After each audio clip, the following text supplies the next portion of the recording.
To adjust keyboard font size in Samsung Galaxy S21, S21 Plus or S21 Ultra, open settings, swipe the notification panel,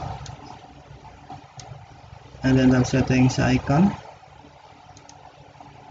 Scroll down settings screen, find general management,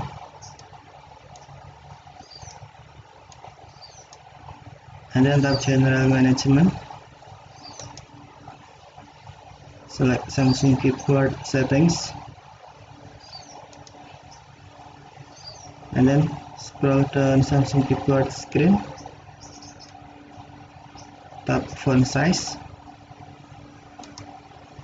and then drag or swipe adjustment bar to the left to small font, or drag or swipe to the right to big font, or tap minus icon to more small, or plus icon to more big font.